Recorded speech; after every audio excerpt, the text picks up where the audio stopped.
اب 5واں گروپ شروع ہو رہا ہے، اس میں 13 ہیں مکی صورتیں اور پھر 3 آئیں گی مدنی صورتیں. لیکن یہ جان لیجئے کہ اب جو مدنی صورتیں آئیں گی وہ چھوٹی چھوٹی ہیں، زیادہ سے زیادہ 4 رکوع، اکثر و بیشتر 2 رکوع. یہ جو بڑی مدنیات جو ہیں وہ ختم ہو چکی ہیں. سورہ بقرہ، سورہ آل عمران، سورہ انفال. ترتیب کیا ہے؟ پہلے سورہ بقرہ ہے، پھر سورہ انفال ہے، پھر سورہ آل عمران ہے، پھر سورہ نساء ہے، پھر سورہ احزاب ہے، پھر سورہ نور ہے، پھر سورہ مائدہ ہے. یہ ہے طویل، جو سائزیبل اور طویل مدنیات ہیں. باقی چھوٹی جو ہے وہ ان کے بین ان کے درمیان آتی نہیں ہے. جیسے سورہ صف جو ہے وہ بھی سورہ احزاب کے ساتھ ہی متصل نازل ہوئی ہے. سورہ محمد ہے وہ بھی سورہ بقرہ کے ساتھ متصل نازل ہوئی ہے، وہ بھی غزوہ بدر سے پہلے پہلے نازل ہوئی ہے. تو چھوٹی صورتوں کا معاملہ جو ہے وہ علیحدہ ہو جائے گا. لیکن یہ کہ عام بڑی صورتوں کی ترتیب یہ ہے: البقرہ اور پھر انفال، پھر آل عمران، پھر نساء، پھر یہ جو ہم نے ابھی ختم کی احزاب، اور پھر نور، اور پھر مائدہ. سورۃ السبا. بسم اللہ الرحمن الرحیم. اب نوٹ کر لیجئے یہ آخری مرتبہ 2 صورتیں قرآن میں آ رہی ہیں جو الحمدللہ سے شروع ہو رہی ہیں، تقریباً 7 8 پاروں کے فصل سے. سورہ فاتحہ الحمد سے شروع ہوئی، الحمدللہ رب العالمین الرحمن الرحیم. پھر سورہ انعام آئی تھی، وہ بھی الحمدللہ الذی خلق السماوات والارض وجعل الظلمات والنور. اس کے بعد پھر 15ویں پارے میں آئی سورہ کہف، الحمدللہ الذی انزل علی عبدہ الکتاب ولم یجعل لہ عوجا. اور اب پھر یہ 7 پاروں کے بعد 22ویں پارے میں سورہ سبا بھی ہے، اس سے آگے سورہ فاطر بھی ہے، یہ جوڑے کی شکل میں ہے اور یہ دونوں الحمدللہ سے شروع ہو رہی ہیں. الحمدللہ الذی لہ ما فی السماوات و ما فی الارض. کل تعریف، کل حمد، کل شکر اللہ کے لیے ہے جس کی ملکیت ہے ہر وہ شے، وہ سب کچھ جو آسمانوں میں ہے اور وہ سب کچھ جو زمین میں ہے. وَلَهُ الْحَمْدُ فِي الْآخِرَةِ. اور آخرت میں بھی اسی کے لیے حمد ہوگی. وَهُوَ الْحَكِيمُ الْخَبِيرُ. اور یقیناً وہ سب کچھ جاننے والا ہے، باخبر ہے اور کمال حکمت والا. اور آخرت میں جو میدان حشر میں حضور نے فرمایا لواء الحمد بیدی، میرے ہاتھ میں حمد کا جھنڈا ہوگا. حضور کھڑے ہوں گے میدان حشر میں لواء الحمد، اب حمد کا جھنڈا لے کر. اور اس حمد کا خاص تعلق ہے اس آخری امت کے ساتھ. حضور کا نام بھی اسی سے ہے، محمد، احمد، حامد، یہ نام ہے حضور کے صلی اللہ علیہ وسلم. اور حمد جو ہے حمادون، یہ امت جو ہے حمادون ہے، یہ بہت حمد کرنے والے ہیں. اور قیامت کے دن میدان حشر کے اندر حمد کا جھنڈا حضور کے ہاتھ میں ہوگا، دست مبارک میں. اور حضور فرماتے اس روز جو میں اللہ کی حمد کروں گا وہ آج نہیں کر سکتا. یعلم ما یلج فی الارض وما یخرج منها. وہ جانتا ہے جو کچھ زمین میں گھستا ہے، داخل ہوتا ہے، اور جو کچھ کہ اس سے نکلتا ہے. وما ينزل من السماء وما يعرج فيها. اور جو کچھ کے اترتا ہے آسمان سے نازل ہوتا ہے اور جو کچھ کے چڑھتا ہے اس میں. وهو الرحیم الغفور. اور وہ غفور ہے اور رحیم ہے. وقال الذين كفروا لا تأتينا الساعة. اور یہ کہتے ہیں کافر کہ کبھی یہ قیامت نہیں آئے گی، یا ساعہ جو ہے کبھی نہیں آئے گی. ساعہ اور قیامت کا فرق میں بیان کر چکا ہوں. اور اس میں گویا کہ ابھی تک جو ماضی قریب پر خیال رہا ہے سائنسدانوں کا کہ کائنات ابدی ہے، ہمیشہ رہے گی، اس کے ختم ہونے کا سوال ہی نہیں. اب یہ ہے کہ سائنس جو ہے فزکس کے میدان میں یہ بات مسلم ہو چکی ہے کہ یہ ابدی نہیں ہے، بلکہ اس سے ختم ہونا، کتنا عرصہ میں ختم ہونا یہ ہم نہیں کہہ سکتے. لیکن یہ کہ مختلف اعتبارات سے یہ طے اب ہو چکا ہے کہ یہ ہمیشہ رہنے والی نہیں ہے، اس کو ایک دن ختم ہونا ہے. اور جس طرح کی یہ پھیلی ہے، جس طریقے سے پھل جھڑی ہوتی ہے ایک، اسی طریقے سے یہ پھیلی ہے اور اسی طریقے سے یہ واپس لوٹ جائے گی. بقل بلا وربی، کہہ دیجئے کیوں نہیں، یقیناً مجھے میرے رب کی قسم ہے، لتاتینکم، وہ تم پر آ کر رہے گی، دھمک کر رہے گی، دھمکے گی تم پر. عالم الغیب، مجھے اپنے اس رب کی قسم ہے کہ جو تمام چھپی ہوئی چیزوں کا جاننے والا ہے. لا یعزب عنہ مثقال ذرۃ فی السماوات ولا فی الارض. اس سے غائب نہیں ہو سکتا کوئی ذرہ بھی، نہ آسمانوں میں اور نہ زمین میں. ولا اصغر من ذلک ولا اکبر. اور نہ کوئی شے جو اس سے چھوٹی ہو اور نہ وہ کہ اس سے بڑی ہو، الا فی کتاب مبین، مگر یہ کہ وہ کتاب مبین میں، روشن کتاب میں موجود ہے. لیجزی الذین آمنوا، یہ قیامت جو آئے گی کیوں آئے گی؟ لیجزی الذین آمنوا وعملوا الصالحات،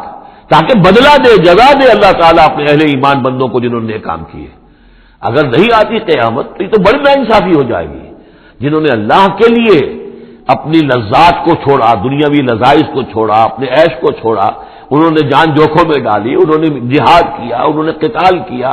انہوں نے اپنے کیریئرز برباد کیے، اپنے مستقبل خراب کر لیے دنیاوی اعتبار سے، ہم ان کو کوئی بدلہ نہ ملے، کہیں ان کا اعزاز و اکرام نہ ہو، کہیں ان کو جو ہے خلعتیں نہ ملے، تو یہ تو بڑا ظلم ہو جائے گا۔ لیجزی الذین آمنوا وعملوا الصالحات اولئک لهم مغفرۃ ورزق کریم، یقیناً ان کے لیے مغفرت بھی ہے اور بہت ہی باعزت روزی بھی ہے۔ والذین سعوا فی آیاتنا معاجزین، اور وہ لوگ کہ جو ہماری آیات کو جھٹلانے میں کوشاں ہیں، ہرانے میں، شکست دینے کے اندر، اولئک لهم عذاب من رجز علیم، ان کے لیے تو پھر عذاب ہوگا بہت دردناک۔ وَيَرَى الَّذِينَ أُوتُوا الْعِلْمَ الَّذِي أُنزِلَ إِلَيْكَ مِن رَّبِّكَ هُوَ الْحَقُّ، تاکہ دیکھ لے وہ لوگ کہ جن کو علم دیا گیا ہے کہ یہ جو چیز نازل کی گئی ہے محمد آپ کی طرف، یہ حق ہے آپ کے رب کی طرف سے۔ وَيَهْدِي إِلَىٰ صِرَاطِ الْعَزِيزِ الْحَمِيدِ، اور تاکہ اور یہ ہدایت دیتی ہے عزیز اور حمید ہستی یعنی اللہ تعالیٰ کے راستے کی طرف۔ وَقَالَ الَّذِينَ كَفَرُوا، اور جو کافر کہتے ہیں هَلْ نَدُلُّكُمْ عَلَىٰ رَجُلٍ، کیا اگر ہم بتائیں آپ کو ایک شخص ایسا بھی ہمارے ہاں پیدا ہو گیا ہے، یہ اس طریقے سے استہزائی انداز میں کہتے تھے، هَلْ نَدُلُّكُمْ عَلَىٰ رَجُلٍ، ایک ایسے شخص کی طرف رہنمائی کریں تمہاری، يُنَبِّئُكُمْ، جو تمہیں یہ خبر دے رہا ہے، اذا مزقتم كل ممزق، جبکہ تم بالکل ریزہ ریزہ ہو جاؤ گے، مرنے کے بعد مٹی ہو کر مٹی میں مل جاؤ گے، انکم لفی خلق جدید، پھر تمہیں ایک مرتبہ اور بنا دیا جائے گا، پیدا کر دیا جائے گا۔ افترا علی اللہ کذبا، اس آیت کو نوٹ کر لیجیے، اس لیے کہ سورت کے آخر میں پھر اس کا حوالہ آئے گا کہ وہ شش و پنج میں تھے۔ معاملہ کیا ہے؟ کیا یہ محمد نے جھوٹ گھڑ لیا ہے؟ اب اس کے بھی شواہد نہیں ملتے تھے ان کے سامنے کہ ان کی سیرت و کردار، آخر 40 برس جو ہمارے مابین انہوں نے گزارے ہیں، الصادق الامین، ہم نے خود خطاب دیا ان کو، تو افترا علی اللہ کذبا، کیا انہوں نے اب اتنی بڑی جسارت کی ہے کہ کوئی چیز گھڑ کر جھوٹ موٹ اللہ کی طرف جو ہے وہ منسوب کر دی ہے، ام بہی جنہ، یا یہ کہ ان پر کوئی جنون ہو گیا ہے، وہ یہ دماغی توازن کھو بیٹھے ہیں، یا کوئی آسیب کا سایہ آ گیا، یعنی ظاہر بات ہے کہ آسیب کا سایہ ہو گیا ہے، اور کوئی اگر ان کو جنون کا عارضہ ہو گیا تو پھر تو یہ پھر ملامت نہیں ہے، پھر تو آدمی کہہ دیتا ہے جو بھی چاہے کہہ دے، اس نے جان بوجھ کر تو جھوٹ نہیں بولا، دیوانہ آدمی جو ہے وہ جان بوجھ کر جھوٹ نہیں بول رہا ہوتا، جو منہ میں آیا کہہ رہا ہے، تو ہو سکتا ہے تو یہ ان کے درمیان گویا کہ ایک انہیں اس میں ابھی شش و پنج ہے۔ یہ جیسا کہ میں نے آپ چرچ کیا نا، یہ صورتیں وہ ہیں کہ جو درمیانی 4 سالوں کی ہے، آخر میں آ کر جو بھی وہ پوری طرح پولرائزیشن ہو گئی تھی وہ تو ہم پڑھ چکے ہیں، 14 جمع 2 16 صورتیں تقریباً، ان میں سے ایک نکال دیجیے سورہ ہجر، تو 15 صورتیں وہ ہیں کہ جو آخری 4 سال جو ہیں آپ کے قیام مکہ کے اس دور کے ہیں،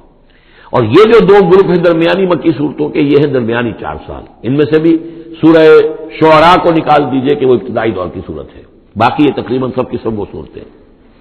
تو ابھی اب ان کے اندر بھی خود بھی ایسے لوگ تھے کہ جو شش و پنج میں تھے کہ ہوا کیا، ماجرا کیا ہے، کیا واقعی محمد نے اتنے سچے صادق الامین انسان نے جھوٹ گھڑ لیا؟ یہ بات بھی کوئی سمجھ میں نہیں آتی، اور کیا ان کے اوپر کوئی دیوانہ پنتاری ہو گیا ہے، کوئی جنون کا عارضہ ہو گیا، یہ اس کے بھی شواہد نظر نہیں آ رہے۔ بل الذین لا یؤمنون بالآخرۃ فی العذاب، بلکہ یہ وہ لوگ کہ جو آخرت پر یقین نہیں رکھتے وہ عذاب میں آئے ہوئے ہیں، ان کی جان اس ضیق میں پھنس گئی ہے، وہ دلال ہے، اور وہ اس میں یعنی گمراہی کے اندر پڑ گئے ہیں بڑی دور کی، اور ان کی سمجھ میں جو بات آ نہیں رہی ہے، اگر آخرت کا انہیں یقین ہوتا تو یہ بات ان کو سمجھ میں آ جاتی۔ افلم یروا الی ما بین ایدیہم وما خلفہم، تو کیا انہوں نے دیکھا نہیں جو کچھ ان کے سامنے ہے اور جو کچھ ان کے پیچھے ہے، من السماء والارض، آسمانوں اور زمین میں سے۔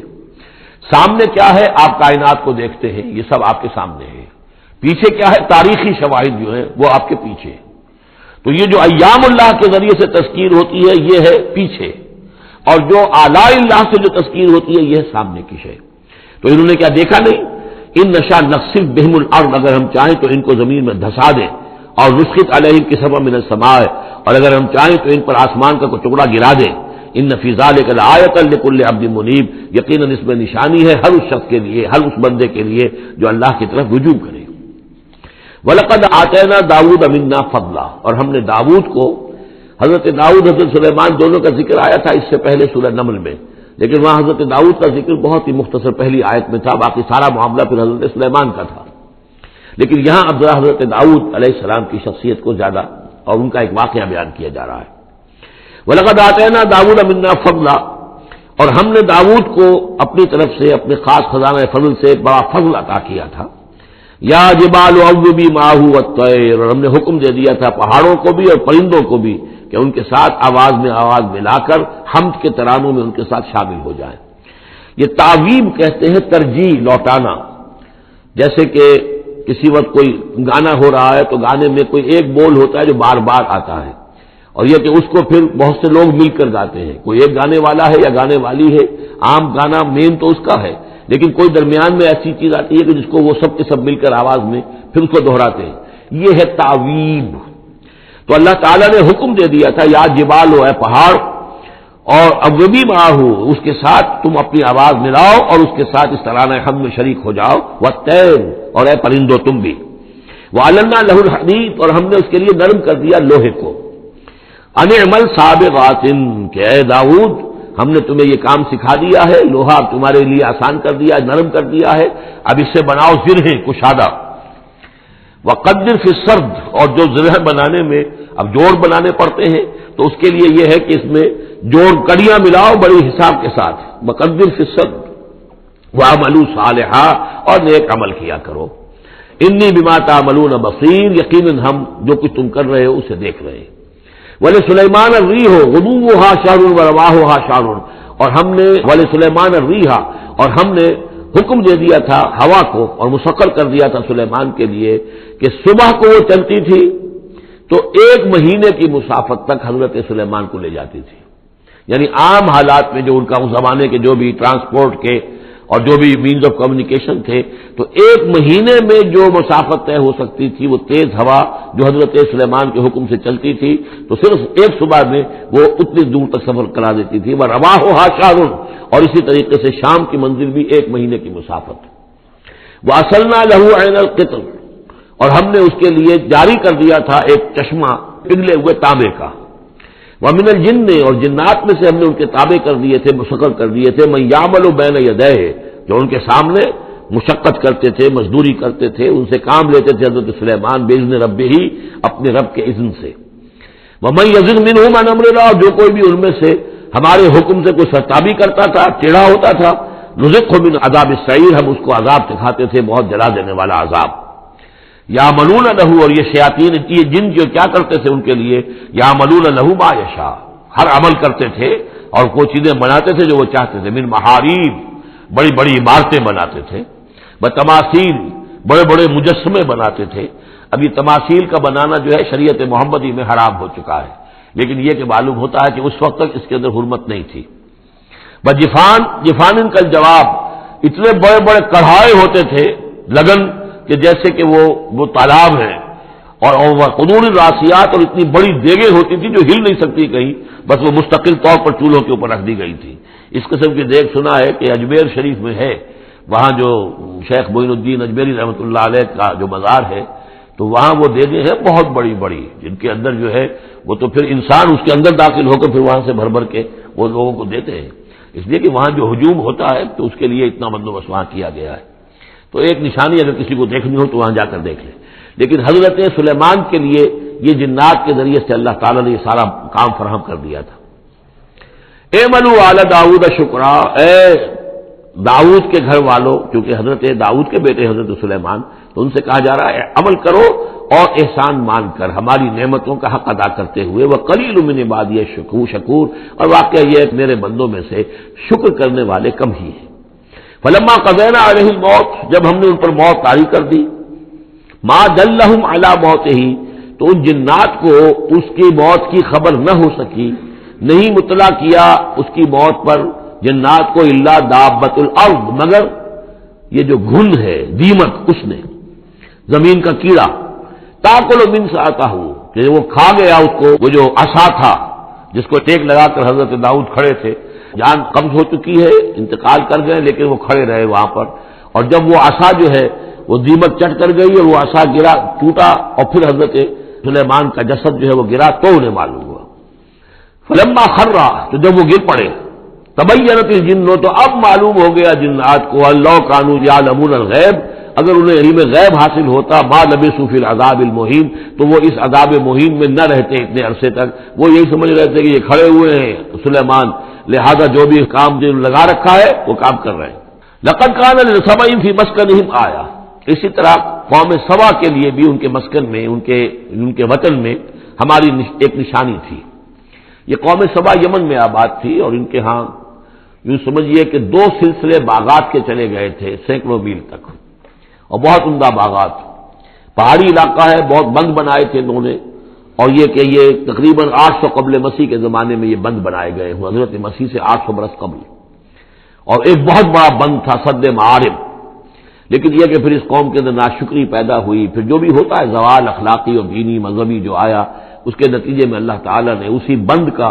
جو ہے ان کے اوپر سیلاب، جیسے خدا نہ خواستہ آج بھی کوئی بڑا ڈیم جو ہے اگر ٹوٹ جائے تو کیا ہوگا، کیا قیامت آئے گی، کس تیزی کے ساتھ پانی آئے گا اور کتنی اونچی پانی کی دیوار جو ہے وہ آئے گی، اس طرح کا عذاب آیا اور بہت ہلاک کر دیے گئے۔ اور یہ کہ پھر اس کے بعد جو ہے وہ باغات نہ رہے، بلکہ وہاں پر صرف جیسے جنگلوں میں ہوتا ہے کچھ یہ پیلو اور وغیرہ چیزیں جو ہوتی ہیں، ڈیلے، یہ جھاڑیوں میں لگ جاتی ہیں کچھ چیزیں، اور میکسیمم یہ کہ کچھ بیگ باقی رہ گئے، باقی ساری نعمتیں اللہ نے ان سے سلب کر لی، کیونکہ انہوں نے شکر نہیں کیا، انہوں نے ناشکری کی۔ حال ہی میں میرا ذہن اس آیہ مبارکہ کی طرف منتقل ہوا ہے پاکستان کی تاریخ کے حوالے سے کہ جنتین، اللہ نے ہمیں بھی 2 باغ دیے تھے، ایک مشرقی پاکستان، ایک مغربی پاکستان، لیکن جو صورتحال ہوئی ہے اور کتنی خوشحالی تھی ابتدا میں دونوں جگہ، اور اب کیا حال ہے دونوں جگہ، تو اس کے اندازہ کر لیجئے ایک ہلکے درجے میں وہی ہے کہ فیہ ذکرکم، ہمارا ذکر جو ہے وہ کہیں نہ کہیں موجود ہے، بشرطے کہ ہم قرآن کو پڑھتے ہوئے اس کے بین السطور بھی پڑھنے کی کوشش کریں۔ لقد کان لسبع فی مسکنہم آیہ، قوم سبا کے لیے ان کے مسکن میں، ان کے ملک میں ایک آیت، ایک نشانی تھی ہماری، جنتان عن یمین و شمال، 2 باغات کے سلسلے تھے داہنے اور بائیں طرف، کلوا من رزق ربکم، کھاؤ اپنے رب کے رزق میں سے، واشکروا لہ، اور اس کا شکر ادا کرو، بلدۃ طیبۃ، تمہاری یہ بستیاں بہت پاکیزہ ہیں، ورب غفور، اور تمہارا رب جو ہے بہت ہی بخشنے والا ہے۔ فاعرضوا، انہوں نے اعراض کیا، فارسلنا علیہم سیل العرم، پھر ہم نے ان کے اوپر بہت زور کا سیلاب چھوڑ دیا، وبدلناہم، اور ہم نے پھر بدل دیے بجنتیہم، ان کے ان 2 باغات جن میں ہر طرح کے انواع و اقسام کے پھل تھے، ان کی جگہ پر جنتین، 2 ایسے باغ، ذوات اوکل خمط، کہ کچھ کسیلے قسم کے اس میں کچھ پھل ڈیلے وغیرہ جو ہو جاتے ہیں جھاڑیوں کے اندر، وہ اصل اور جھاؤ، وہ شیء من سدر قلیل، تھوڑا سا بس اگر کچھ رہ گیا تھا وہاں پر تو وہ تھی اگر کوئی اچھی چیز تو وہ کچھ بیر تھوڑے سے، ذالک جزیناہم، یہ ہم نے ان کو بدلہ دیا بما کفروا، ان کے کفران نعمت کی وجہ سے، وہل نجازی الا الکفور، اور ایسا برا بدلہ ہم دیتے ہیں صرف انہی کو کہ جو ناشکرے ہوں، وجعلنا بینہم وبین القری التی بارکنا فیہا، اصل میں یہ ایسٹ ویسٹ ٹریڈ کا جو میں نے آپ کو بتایا معاملہ کہ یہ قریش کی اجارہ داری رہی ہے اس کے اوپر، اس سے پہلے اس قوم سبا کے پاس تھا یہی معاملہ۔ قوم سبا جو یمن میں یہ آباد تھے اور ان کا یہ سرسب شاداب علاقہ بھی تھا، بہت خوشبویات یہاں پیدا ہوتی تھی اور ہر طرح کی بڑی آسودگی تھی، بہت پرانے زمانے کے جو کچھ سیاح ہیں انہوں نے حالات بھی لکھے ہیں، تو اس حوالے سے لیکن یہ جو مشرق و مغرب کی ٹریڈ پوری ان کے پاس تھی، یعنی ہند چینی، ہندوستان چین، یہ سارا مشرق سے سارا سامان جو آتا تھا تجارتی وہ یمن کے ساحل پر آ گیا، ادھر یورپ سے سارا سامان جو آیا مرچنڈائز وہ آ گیا فلسطین کے ساحل پر، میڈیٹرینین کو کراس کیا فلسطین کے ساحل پر آ گیا۔ اب ان 2 پوائنٹس کے درمیان جو ہے ان کے قافلے جاتے تھے، اور اللہ تعالیٰ نے ایسا کیا تھا کہ ایک طرف تو کئی 100 میل تک تو ان کے باغات ہی چلے گئے تھے، پھر یہ کہ آگے بھی یہ ہے کہ تھوڑے تھوڑے وقفے کے بعد ایسی بستیاں آباد کر دی تھی اللہ نے اس راستے پر کہ جو راستے ہی پر تھیں، تو گویا کہ راستہ پرامن بھی ہو گیا، پرسکون بھی ہو گیا، ضرورت کی چیزیں بھی ملنے لگی، لیکن یہ کہ جب ان کے اندر گراوٹ آئی تو انہوں نے اس کی ناشکری کی، اللہ یہ کیا فائدہ، یہ سب ہے، اس میں تو کوئی خاص ہمارے لیے ایڈونچر تو ہے ہی نہیں، کوئی دور کا سفر ہو اس میں خطرے بھی ہوں، اس میں کوئی اندیشے بھی ہوں تب لطف آئے سفر کرنے کا، تو اللہ تعالیٰ نے پھر یہ جو ان کی ساری سہولتیں جو دے رکھی تھیں ان سے سلب کر لی۔ وجعلنا بینہم وبین القری التی بارکنا فیہا، اور ہم نے ان کے مابین اور ان بستیوں کے مابین جن میں ہم نے برکت دی ہے، اب یہ وہی فلسطین کا علاقہ ہے، الذی بارکنا حولہ، قرى ظاہرۃ، ہم نے بہت سی بستیاں ایسی بنا دی تھی اس پورے علاقے کے اندر کہ جو ان کے شاہراہ جو تھی تجارتی اس کے عین کناروں پر تھی، ظاہر تھی ان پر، وقدرنا فیہا السیر، اور ہم نے اس میں اندازہ مقرر کر دیا تھا چلنے کا، سفر کرنے کا، گویا کہ ہر 30 میل بعد یا 50 میل کے بعد کوئی نہ کوئی ایسی آبادی ہے تاکہ انہیں وہاں پر سہولت ملے۔ سیروا فیہا لیالی وایاما آمنین، اور ہم نے کہہ دیا تھا کہ اب کرو سیر اس میں، کیا کرو سفر اس میں آرام سے امن کے ساتھ، راتوں کو بھی اور دن کو بھی۔ فقالوا ربنا باعد بین اسفارنا، پروردگار ذرا ہمارے سفروں کے اندر جو ہے وہ ذرا لمبائی پیدا کر دے، دوری پیدا کر دے، وظلموا انفسہم، اور انہوں نے اپنے آپ پر ظلم کیا، فجعلناہم احادیث، تو اب ہم نے انہیں صرف کہانیاں بنا دیا، اب ان کی کہانیاں رہ گئی ہیں، ان کی تاریخ کے اندر داستانیں رہ گئی ہیں، اب ان کا کوئی نام و نشان نہیں رہا. وَمَزَّقْنَاهُمْ كُلَّ مُمَزَّقٍ، اور ہم نے ان کو ریزہ ریزہ کر دیا، ختم کر دیا، منتشر کر دیا. اس لیے کہ جب یہ بند ٹوٹا ہے اور سیلاب آیا ہے، یہ آیا ہے کوئی 450 عیسوی میں، یعنی حضور کی ولادت سے لگ بھگ سمجھیے 125 برس پہلے، اور حضور پر جب وحی شروع ہوئی تو تقریباً اسے 150 یا 160 برس پہلے. اور اس کے بعد سے پھر قریش کو یہ ساری تجارت جو ہے مل گئی. اب ان کے قافلے جاتے تھے شمال اور جنوب میں، یمن اور فلسطین کے مابین. تو اس لیے یہ زیادہ حضور صلی اللہ علیہ وسلم کی پیدائش سے اور آپ کے زمانے سے زیادہ پرانا واقعہ نہیں ہے. وَمَزَّقْنَاهُمْ، اس کے بعد یہاں سے یہ لوگ چلے گئے. خود اوس اور خزرج کے قبیلے جو ہیں یہ بھی یمن ہی سے آ کر آباد ہوئے ہیں اس مدینہ منورہ میں، اور جو عراق وغیرہ کے قبائل ہیں وہ بھی یہاں سے نکل کر جا کر عرب قبائل آباد ہوئے. یمن بہت زیادہ بہت بڑا مرکز رہا تہذیب کا، تمدن کا، عرب تہذیب و تمدن کا بہت بڑا گہوارہ. وَلَقَدْ صَدَّقَ عَلَيْهِمْ إِبْلِيسُ ظَنَّهُ، اور یقیناً ابلیس نے ان کے بارے میں، ان فی ذلک لآیات لکل صبار شکور، یقیناً اس میں نشانیاں ہیں ان لوگوں کے لیے جو صبر کرنے والے اور شکر کرنے والے ہیں. وَلَقَدْ صَدَّقَ عَلَيْهِمْ إِبْلِيسُ ظَنَّهُ، اور یقیناً ابلیس نے ان کے بارے میں اپنے اس گمان کو سچا کر دکھایا. فَاتَّبَعُوهُ إِلَّا فَرِيقًا مِّنَ الْمُؤْمِنِينَ، تو ان سب نے ہی پیروی کی اس ابلیس کی سوائے تھوڑا سا ایک جماعت اہل ایمان کی. وَمَا كَانَ لَهُ عَلَيْهِم مِّن سُلْطَان، لیکن اس ابلیس کو ان پر کوئی اختیار حاصل نہیں تھا. الا لنعلم من یؤمن بالآخرۃ، یہ تو ہم نے جو اس کو مہلت دے رکھی ہے کہ وہ ورغلائے، دھوکہ دے، سب باغ دکھائے، وہ بھی اس لیے تاکہ ہم دیکھ لیں، واضح ہو جائے کون ہے کہ جو آخرت پر یقین رکھتا ہے. ممن ہوا منہا فی شک، ان سے علیحدہ کر لیں ہم ان کو کہ جو آخرت کے بارے میں شک میں مبتلا ہے. وربک علی کل شیء حفیظ، اور یقیناً آپ کا پروردگار جو ہے وہ ہر چیز پر نگران اور نگہبان ہے. قل ادعوا الذين زعمتم من دون الله لا يملكون مثقال ذرة في السماوات ولا في الأرض وما لهم فيهما من شرك وما له منهم من ظهير. صدق اللہ العظیم. اے نبی، ان مشرکین سے کہیے کہ پکارو جن کو بھی تم نے گمان کیا ہے کہ وہ اللہ کے سوا تمہارے مددگار ہیں یا تمہارے اولیاء ہیں یا تمہارے دیوی ہیں یا دیوتا ہیں. لا یملکون مثقال ذرۃ فی السماوات ولا فی الارض، انہیں کوئی اختیار حاصل نہیں ہے ایک ذرے کے ہم وزن بھی، نہ آسمانوں میں نہ زمین میں. ما لہم فیہما من شرک، ان کا کوئی شرک جو ہے ان کا کوئی ساجھا نہیں ہے، کوئی شریکہ نہیں ہے زمین اور آسمان کے معاملے میں اللہ کے ساتھ. وما لہ منہم من ظہیر، اور نہیں ہے ان میں سے کوئی بھی اللہ کا مددگار. یہ ایک دوسری شکل ہے کہ اللہ تعالیٰ کے بارے میں ایک گمان تو یہ تھا کہ اس کے کچھ پیارے اور لاڈلے ایسے ہیں کہ جن کی بات وہ نہیں ٹال سکتا، چاہے وہ بیٹیاں ہیں، انہوں نے فرشتوں کو اللہ کی بیٹیاں قرار دیا، یا یہ کہ اور اولیاء اللہ ہیں یا اور ہیں بزرگ ہستیاں ہیں، تو ان کی سفارش سے ہم بچ جائیں گے. اور دوسرا ایک تصور یہ بھی رہا ہے اس مشرکانہ پورے اوہام کے سلسلے میں کہ ایک اللہ تو ہے بہت بڑا اللہ، وہ تو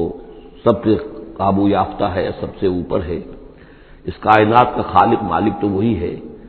لیکن اس نے چھوٹے اپنے نائبین رکھے ہوئے ہیں. یعنی یہ جو ان کا ذہن تھا کہ آخر ایک چھوٹی سی مملکت بھی ہوتی ہے تو بادشاہ کے کچھ ایسے منصبدار بھی تو ہوتے ہیں. کوئی سپہ سالار بہت بڑا ہے، فوجی لیڈر ہے، تو اس کے چھوٹے چھوٹے اس کے جو اور آفیسرز ہیں اور جو اس کے جو بھی سالار ہیں تو آخر ان کا بھی کچھ عمل دخل ہوتا ہے. تو اللہ نے اپنی اس عظیم کائنات میں کچھ اختیارات تقسیم کیے ہوئے ہیں اپنے نائبین کو، جو اس پوری کائنات کا انتظام چلانے میں اس کے مددگار ہیں. یہ تصور جو ہے نائبین سلطنت کا یہ بھی ان کے ہاں موجود تھا، اور یہ زیادہ تر ہندوستان کی جو مائتھولوجی ہے اس میں یہی ہے، دیوی دیوتا. اصل میں اس تصور میں اور ایمان بالملائکہ میں بڑا باریک سا فرق ہے، لیکن یہ باریک سا فرق جو ہے مردی اور نامردی قدم فاصلہ دارت زمین و آسمان کا فرق واقع ہو جاتا ہے. ہم بھی مانتے ہیں کہ فرشتے ہیں، یہ کارندے ہیں اس کائنات کے، یہ اللہ کی اس کائناتی حکومت کے سول سروس ہے. ان میں سے کسی کے پاس اختیار کوئی نہیں ہے، وہی کرتے ہیں جس کا حکم ملتا ہے. لہذا ان میں سے کسی کو پکارا نہیں جائے گا، ان سے دعا نہیں کی جائے گی، ان سے استدعا نہیں کی جائے گی، استغاثہ نہیں کیا جائے گا، استمداد نہیں کی جائے گی، کچھ نہیں. پکارو اللہ کو. اللہ آپ کی تکلیف کو رفع کرنے کے لیے کسی کو بھیج دے، فرشتے کو بھیج دے، بغیر کسی فرشتے کو بھیجے وہ قادر ہے کہ وہ آپ کی تکلیف رفع کر دے. ان لوگوں نے یہ سمجھا کہ ان کو جب اللہ نے بنا رکھا، یہ ملائکہ کا ایمان جو ہے بگڑ کر یہ شکل اختیار کر گیا کہ جب اللہ نے ان کے ذمے بڑے بڑے کام لگا رکھے ہیں تو یقیناً کچھ اختیارات بھی دیے ہیں، اور پھر ان کا ساجھا ہے، انتظام کے اندر وہ شریک ہے، اس کی نفی ہو رہی ہے۔ وما لہم فیہما من شرک وما لہ منہم من ظہیر، ان میں سے کوئی بھی ایسا نہیں ہے کہ جو اس کا مددگار ہو۔ ولا تنفع الشفاعۃ عندہ، اور اس کے ہاں شفاعت جو ہے مفید نہیں ہوگی الا لمن اذن لہ، مگر اسی کے حق میں جس کے لیے کہ اجازت دی گئی ہو۔ حتی اذا فزع عن قلوبہم، جب اللہ تعالیٰ فرشتوں کو کوئی حکم بھیجتا ہے تو اس اللہ تعالیٰ کی عظمت کی وجہ سے اور جلالت کی وجہ سے ان کے اوپر بھی ایک طرح کی دہشت طاری ہو جاتی ہے۔ پھر جب وہ دہشت ان کے دلوں سے ہٹتی ہے، قالوا ماذا قال ربکم، تو ایک دوسرے سے پوچھتے ہیں آپ کے رب نے کیا فرمایا، کیا حکم ہے، کیا نئی بات آئی ہے۔ قالوا الحق، وہ کہتے ہیں جو کچھ فرمایا وہ حق ہے، وهو العلی الکبیر، اور وہ بہت بلند و بالا ہے، فرشتوں کا بھی معاملہ یہ ہے اس کے ساتھ، اور الکبیر ہے، بہت بڑا ہے۔ قل من یرزقکم من السماوات والارض، ان سے پوچھئے کہ کون ہے جو تمہیں رزق پہنچاتا ہے آسمانوں سے اور زمین سے۔ قل اللہ، کہیے کہ اللہ۔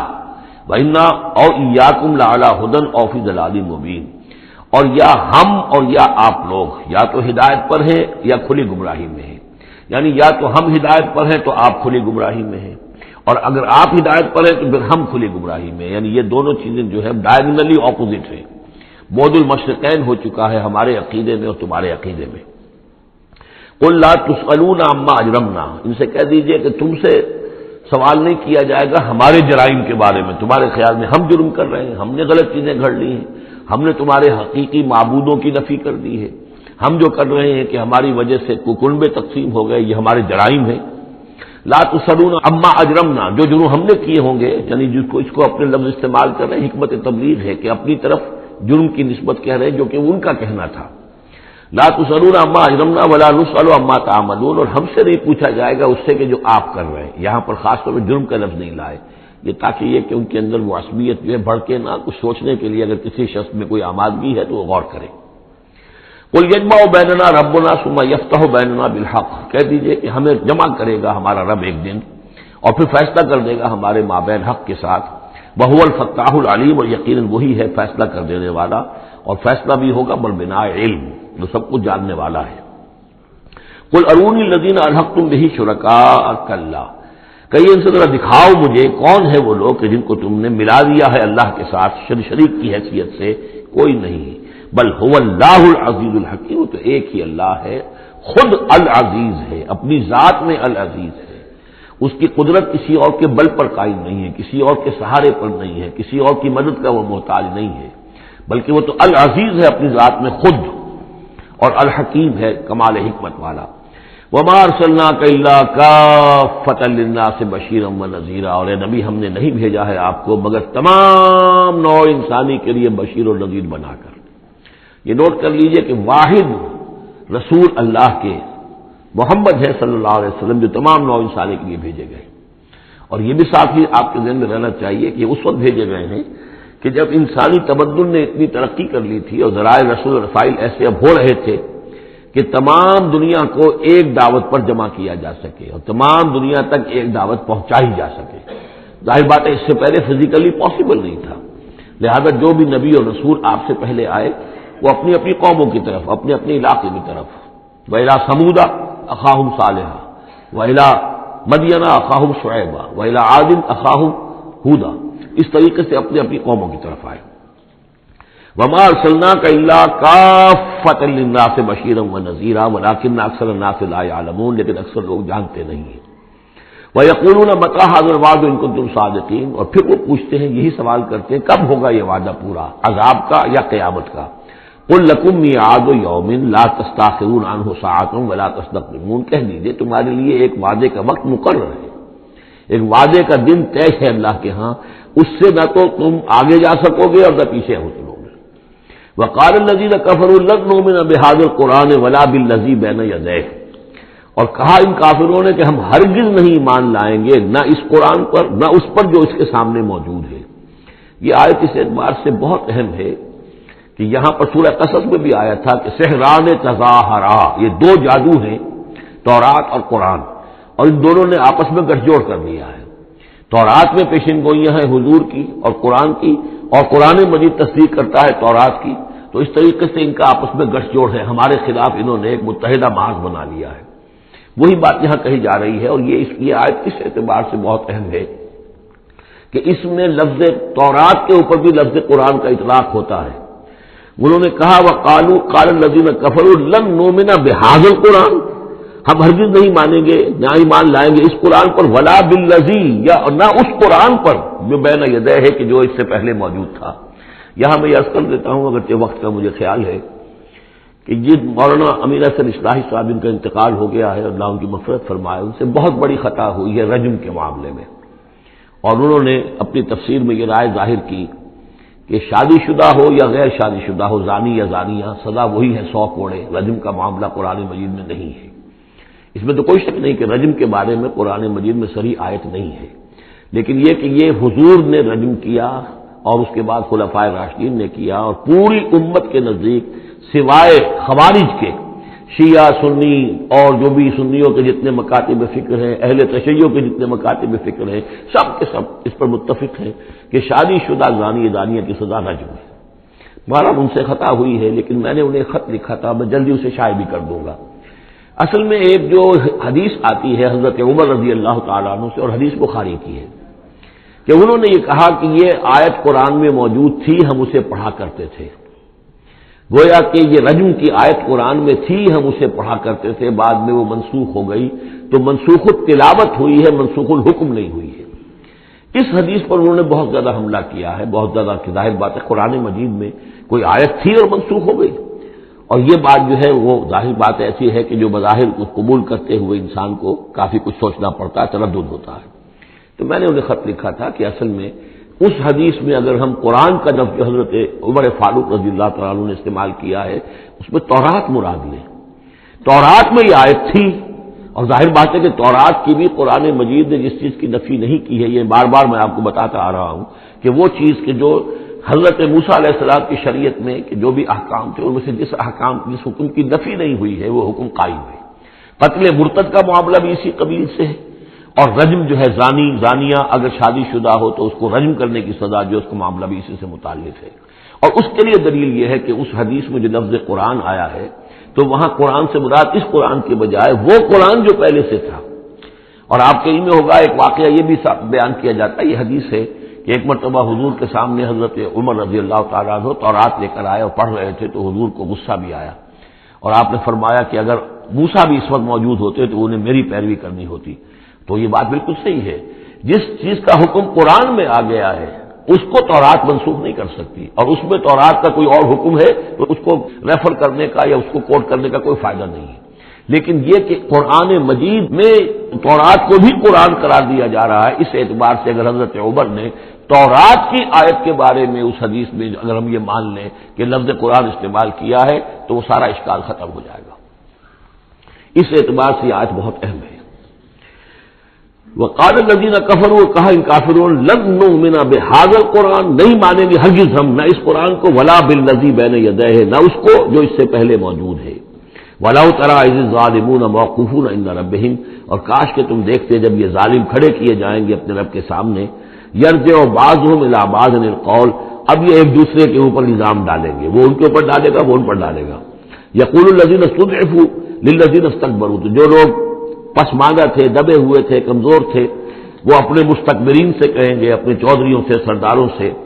لولا انتم لکنا مومنین، اگر آپ لوگ نہ ہوتے تو ہم ایمان لے آئے ہوتے۔ وہ عوام الناس، جیسے کہ میں بارہا عرض کرتا رہا ہوں کہ یہ لوگ جو ہیں اپنے عوام کو حضور سے برگشتہ کرنے کے لیے کس کس طرح کی باتیں کرتے تھے۔ لولا انتم لکنا مومنین، یہ آج ہمیں روز بد دیکھنا نہ پڑتا، اگر آپ لوگ نہ ہوتے تو ہم ایمان لے آتے۔ قال الذین استکبروا للذین استضعفوا، جواباً کہیں گے وہ مستکبرین ان کمزوروں سے، نحن صددناکم عن الہدی، کیا ہم نے روکا تھا تمہیں ہدایت سے، بعد اذ جاءکم، جبکہ وہ تمہارے پاس آ گئی تھی، بل کنتم مجرمین، تم خود ہی مجرم تھے، تمہارے اندر ہی خباثت موجود تھی۔ وقال الذین استضعفوا للذین استکبروا، اور پھر جواب دیں گے وہ لوگ کہ جو دبے ہوئے تھے، جو پیچھے چلنے والے تھے، پسماندہ تھے، ان لوگوں سے جو مستکبرین تھے، بل مکر اللیل والنہار،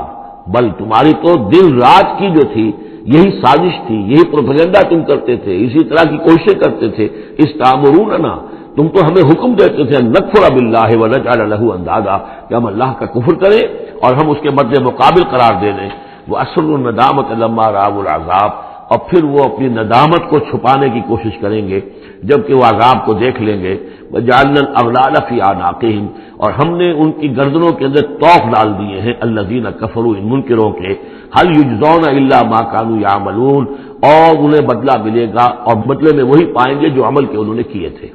وما ارسلنا فی قریۃ من نذیر الا قال مترفوها، اور نہیں بھیجا ہم نے کسی بھی بستی اور کسی شہر میں کوئی ڈرانے والا خبردار کرنے والا مگر یہ کہ وہاں کے جو آسودہ حال لوگ تھے، جو دولت مند لوگ تھے، انہوں نے کہا انا بما ارسلتم به کافرون، جو چیز آپ دے کر بھیجے گئے ہیں ہم اس کا انکار کرتے ہیں. وقالوا نحن اکثر اموالا واولادا، ان کا کہ ہمارے ہاں ہمارے پاس کثرت کے ساتھ مال ہے، اولاد ہے. وما نحن بمعذبین، اگر اللہ نے ہمیں مال دیا ہے، اولاد دی ہے، تو ظاہر بات ہے کہ اللہ ہمیں پسند کرتا ہے، اللہ کے ہم منظور نظر ہیں تبھی تو ہے، لہذا اب ہم پر کوئی عذاب نہیں آئے گا. قل ان ربی یبسط الرزق لمن یشاء ویقدر، کہہ دیجئے کہ میرا پروردگار اس دنیا کے رزق کو تو جس کے لیے چاہتا ہے پھیلا دیتا ہے. یہ ضروری نہیں ہے کہ جس کو دولت دی ہوئی ہو وہ اللہ کا پیارا ہی ہو، اللہ کا منظور نظر ہو. یہ دنیا کی تو اس شے کے بارے میں جیسا کہ حدیث میں آتا ہے کہ اگر کل دنیا میں جو کچھ ہے، دنیا و ما فیہا کی اگر وقت ایک مچھر کے پر کے برابر بھی ہوتی ہے اللہ کی نگاہ میں، تو وہ یہاں کسی کافر کو ایک گھونٹ پانی میں نہ دیتا. تو اللہ کی نگاہ میں تو اس کی کوئی حیثیت نہیں ہے. اس لیے وہ تو میرا رب جس کے لیے چاہتا ہے بساط جو ہے بچھا دیتا ہے اور اس کو وسیع کر دیتا ہے، وہ یقدر جس کے لیے چاہتا ہے کم کر دیتا ہے. ولیکن اکثر الناس لا یعلمون، لیکن اکثر لوگ علم نہیں رکھتے کہ اس چیز کا کوئی تعلق اس سے نہیں ہے کہ کون اللہ کا منظور نظر ہے، کون اللہ کا مقرب بارگاہ ہے. وما اموالکم ولا اولادکم بالتی تقربکم عندنا زلفیٰ، اور یہ دیکھو تمہارے اموال اور اولاد وہ چیزیں نہیں ہیں جن کے ذریعے سے کہ تم ہمارا قرب حاصل کر سکو. الا من آمن، ہمارا قرب حاصل کرنے والے تو وہ لوگ ہیں جو ایمان لائیں اور نیک عمل کریں. وعمل صالحا فاولئک لهم جزاء الضعف، ان کو ملے گا دگنا بدلہ، دگنی جزا. بما عملوا وهم فی الغرفات آمنون، ان کے اعمال کا دگنا انہیں جزا ملے گی اور وہ اونچے جھروکوں کے اندر جو ہیں اور بالا خانوں کے اندر امن سے رہیں گے. والذین یسعون فی آیاتنا معاجزین، اور وہ لوگ جو بھاگ دوڑ کر رہے ہیں، جد و جہد کر رہے ہیں، کوشش کر رہے ہیں ہماری آیات کو شکست دینے کی، آیات کو ناکام بنانے کی. یہ آیات تو آ رہی ہے کہ ایمان ان کے ذریعے سے پھیلے اور لوگ جو ہیں وہ اندھیروں سے نکل کر روشنی میں آئیں، لیکن جو لوگ اس عمل کے راستے میں رکاوٹیں ڈالنے کے لیے بھاگ دوڑ کر رہے ہیں اولئک فی العذاب محضرون، یہ وہ لوگ ہیں جو عذاب میں پکڑے جائیں گے اور عذاب میں لا کر حاضر کر دیے جائیں گے. قل ان ربی یبسط الرزق لمن یشاء من عبادہ، پھر کہیے یہی بات کہ میرا رب جو ہے اپنے بندوں میں سے جس کے لیے چاہتا ہے رزق کشادہ کر دیتا ہے، ویقدر له، اور جس کے لیے چاہتا ہے تنگ کر دیتا ہے یا ناپ تول کر دینے لگتا ہے. وما انفقتم من شیء فهو یخلفه، اور جو بھی کچھ تم خرچ کرتے ہو اللہ کی خوشنودی کے لیے، اللہ کی رضا کے لیے، وہ تمہیں لوٹا دیتا ہے. یعنی ایک تو اس کا اجر ہے، وہ تو آخرت میں ملے گا، 10 گنا ملے گا، 100 گنا ملے گا، 700 گنا ملے گا. ایک دنیا میں بھی اللہ تعالیٰ اس کا بدل تمہیں دے دیتا ہے. یعنی اس معاملے میں تنگ دل نہ ہو، جو کچھ تم دو گے اللہ کی راہ میں کیا پتہ ہے کہ اس سے کیسی کیسی برکتیں تمہارے مال میں پیدا ہو جائیں. اللہ تعالیٰ کے معاملات جو ہیں وہ یہ ہے کہ اس دنیا میں بھی وہ نقد بھی تمہیں اس کا جو ہے بدل دے دے گا. وہو خیر الرازقین، اور یقیناً وہ بہترین رزق دینے والا ہے. ویوم یحشرہم جمیعا، اور جس دن کہ وہ جمع کرے گا ان سب کو، ثم یقول للملائکۃ، اور پھر کہے گا فرشتوں سے، اہؤلاء ایاکم کانوا یعبدون، کیا یہ لوگ آپ لوگوں کو پوجتے رہے ہیں؟ آپ کو میری بیٹیاں قرار دیا تھا اور آپ کو پوجتے تھے. قالوا سبحانک انت ولینا من دونہم، وہ کہیں گے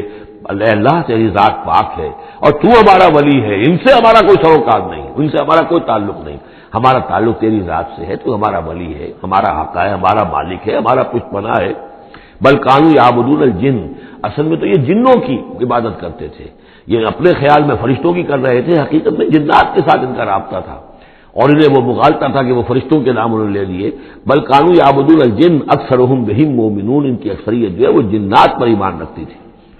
فَالْيَوْمَ لَا يَمْلِكُ بَعْضُكُمْ لِبَعْضٍ نَفْعًا وَلَا ضَرًّا، تو آج کے دن تم میں سے کوئی کسی دوسرے کے لیے نہ کسی نفع کا اختیار رکھتا ہے اور نہ کسی ضرر کا. وَنَقُولُ لِلَّذِينَ ظَلَمُوا ذُوقُوا الْعَذَابَ النَّارِ الَّتِي كُنتُمْ بِهَا تُكَذِّبُونَ، اور ہم کہیں گے ان ظالموں سے، کافروں اور مشرکوں سے، اب چکھو آگ کے عذاب کا مزہ جس کو کہ تم جھٹلایا کرتے تھے. وَإِذَا تُتْلَىٰ عَلَيْهِمْ آيَاتُنَا بَيِّنَاتٍ، جب انہیں پڑھ کر سنائی جاتی ہیں ہماری روشن آیات، قَالُوا مَا هَٰذَا إِلَّا رَجُلٌ يُرِيدُ أَن يَصُدَّكُمْ، وہ کہتے ہیں کہ کوئی ایک انسان ہے، ایک مرد ہے، ایک شخص ہے، وہ چاہتا ہے یصدکم عما کان یعبد آباؤکم، وہ روکنا چاہتا ہے تمہیں ان سے کہ جن کو تمہارے آباء و اجداد پوجتے رہے ہیں۔ وقالوا ما ھذا الا افک مفترا، اور وہ کہتے ہیں کہ نہیں ہے مگر جھوٹ ہے، انہوں نے گھڑ لیا ہے، ایسے ہی بات جو ہے گھڑ لی ہے کہ مجھ پر وحی آ رہی ہے۔ وقال الذين كفروا للحق لما جاءوا من هذا الا سحر مبين، اور جو حق ان کے پاس آیا اس کو ان کافروں نے قرار دیا کہ یہ تو کچھ نہیں ہے سوائے جادو کے، کھلا جادو ہے۔ وما آتیناہم من کتب یدرسونھا، ہم نے انہیں کوئی کتابیں نہیں دی ہوئی کہ جس میں انہوں نے پڑھا ہو، یعنی ان کے پاس کوئی کتاب ہوتی جس میں لکھا ہوتا کہ یہ لات عزا منات یہ دیویاں ہیں، یہ دیوتا ہیں، ان کو ہم نے یہ اختیارات دیے ہیں، ذرا پیش کرو نا اگر کوئی کتاب ہے، کوئی صحیفہ ہے، کہیں ہے۔ وما آتیناہم من کتب یدرسونھا وما ارسلنا الیہم قبلک من نذیر، اور اے نبی آپ سے پہلے ہم نے ان کے ہاں کوئی خبردار کرنے والا نہیں بھیجا، 3000 سے اوپر سال گزر گئے کہ ان کے ہاں کوئی نبی نہیں آیا، کوئی رسول نہیں آیا۔ وَكَذَّبَ الَّذِينَ مِن قَبْلِهِمْ، اور جھٹلایا ان لوگوں نے جو ان سے پہلے تھے۔ وَمَا بَلَغُوا مِعْشَارَ مَا آتَيْنَاهُمْ، اور یہ تو جو کچھ ہم نے انہیں دیا تھا اس کے 10ویں حصے تک نہیں پہنچے، یعنی اس سے پہلے جو قومیں تھیں، قوم عاد، اس کو دبدبہ تھا، اس کو جو شان و شوکت تھی، ان قریش کو تو اس کا 10واں حصہ بھی حاصل نہیں ہے۔ فَكَذَّبُوا رُسُلِي، تو انہوں نے میرے رسولوں کو جھٹلایا، فَكَيْفَ كَانَ نَكِيرِ، تو پھر سوچ لو کہ میری پھر پکڑ اور میری سزا جو ہوئی وہ کیسی ہوئی۔ قل انما اعظکم، اس آیت کا تعلق ہے آیت نمبر 8 سے، جو شروع میں آیا تھا کہ کچھ لوگ کہتے تھے کہ مسئلہ کیا ہے، یعنی ہر طرح کے لوگ موجود تھے وہاں پر، ایسے لوگ بھی تھے کہ جو ابھی اس شش و پنجی میں تھے کہ یہ معاملہ کیا ہے، کیا ان کا دماغی توازن کہیں بگڑ گیا ہے، کہیں کوئی جنون کا عارضہ ہو گیا ہے، یا یہ کہ یہ خود جان بوجھ کر جھوٹ بول رہے ہیں۔ تو جان بوجھ کر جھوٹ بولنا بھی کچھ سمجھ میں نہیں آتا، ان کی سیرت و کردار، ان کی پوری زندگی جو ہے وہ تو اس کے ساتھ کوئی مطابقت نہیں رکھتی کہ اتنا بڑا جھوٹ بول دیں۔ کبھی چھوٹے سے چھوٹے معاملے میں کبھی جھوٹ نہیں بولا انہوں نے، اور صادق الامین کا خطاب تو ہم نے خود دیا انہیں۔ یہ کیسے ہو گیا، کیا ہوا؟ ابھی وہ اسی شش و پنج میں تھے، اب اس پر اللہ تعالیٰ کی طرف سے یہ بات آ رہی ہے، اور جیسا کہ میں ایک لفظ استعمال کیا کرتا ہوں کہ لوگوں کو آمادہ کیا جائے کہ وہ اپنے گریبانوں میں جھانکیں، ذرا غور کریں، سوچیں، کیونکہ اگر بغیر سوچے سمجھے جو بھی عصبیت جاہلی ہے، اپنی جو بھی روایات ہیں، اپنے جو بھی موروثی عقائد ہیں ان کی حمایت میں لڑ رہے ہیں، ذرا کسی طرح آمادہ ہو جائیں کہ سوچیں، غور کریں، اس کے لیے یہ آیات بڑی اہم ہے۔ قل انما اعظکم بواحد، اے نبی ان سے کہیے میں تمہیں ایک بات کی نصیحت کرتا ہوں، میری ایک بات مانو، ان تقوموا للہ مثنی و فرادا، تم ذرا تھوڑی دیر کے لیے رکو اللہ کے لیے اور اللہ سے دعا مانگو، مثنی و فرادا، دو دو یا ایک ایک، علیحدہ علیحدہ یا دو دو، ثم تتفکروا، پھر ذرا تم غور کرو، سوچو، ما بصاحبکم من جنہ، تمہارے جو یہ ساتھی ہیں، یہ محمد جو ہے صلی اللہ علیہ وسلم، ان کے اندر کوئی جنون کا عارضہ نہیں ہے، انہیں کوئی دماغ ان کا خراب نہیں ہوا ہے، کہیں کوئی آسیب کا سایہ نہیں، ان کی زندگی دیکھو بڑی منضبط زندگی ہے، بڑی پاک اور صاف زندگی ہے، ستھری زندگی ہے، ان کے معمولات کو دیکھو، کوئی شخص جس سے جنون کا عارضہ ہو جائے تو اس کے کچھ اور شواہد بھی تو ہوتے ہیں۔ ان ہوا الا نذیر لکم بین یدی عذاب شدید، وہ نہیں ہے سوائے اس کے کہ وہ تو ایک خبردار کرنے والے ہیں تمہارے لیے ایک عذاب کے آنے سے پہلے پہلے، بین یدی عذاب شدید، ایک بہت سخت سزا کے آنے سے پہلے پہلے تمہیں خبردار کرنے والے ہیں، اس کے علاوہ ان کی کوئی حیثیت نہیں۔ قل ما سألتکم من اجر، اے نبی ان سے ایک بات اور کہیے،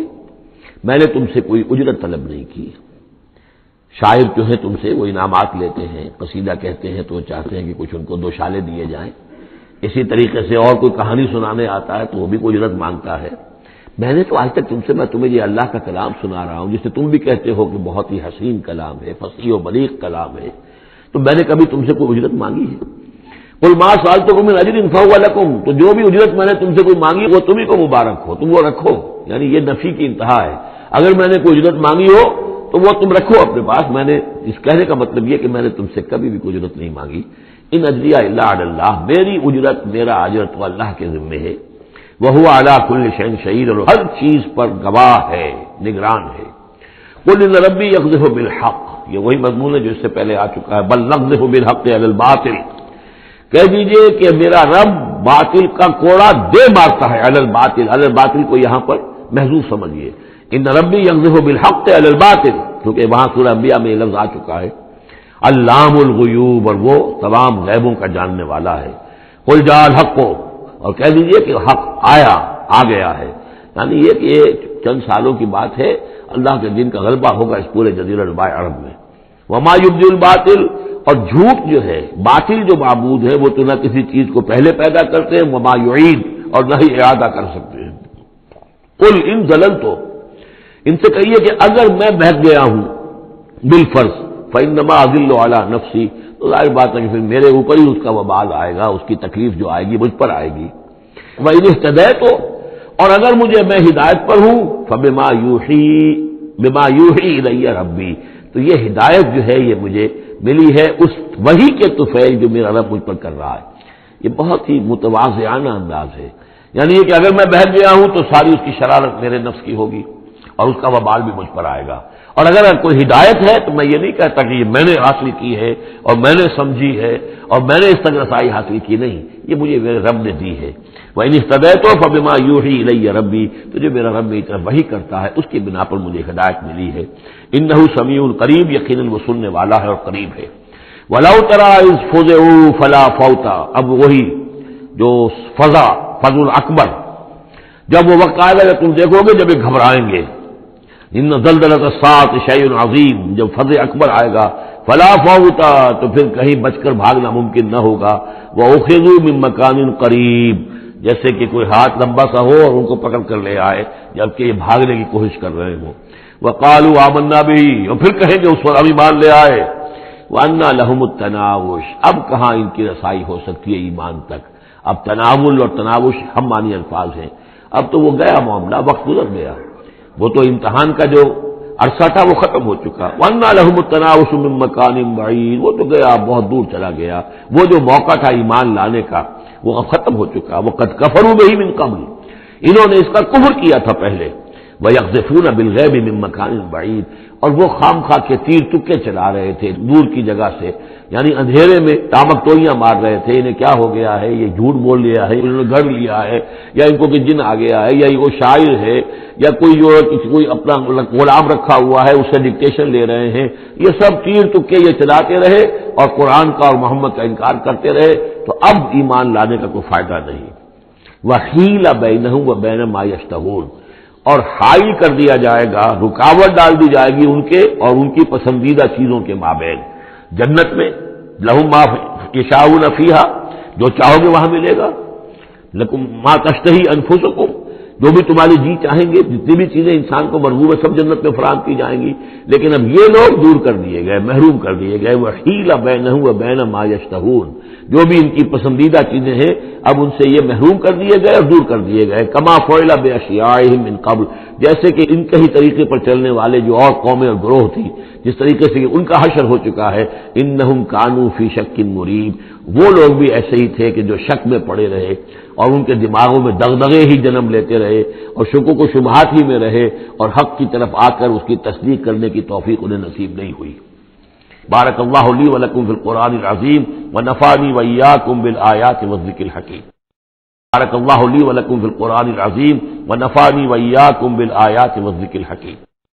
بارک اللہ لی و لکم فی القرآن العظیم ونفعنی وإیاکم بالآیات والذکر الحکیم۔ بارک اللہ لی و لکم فی القرآن العظیم۔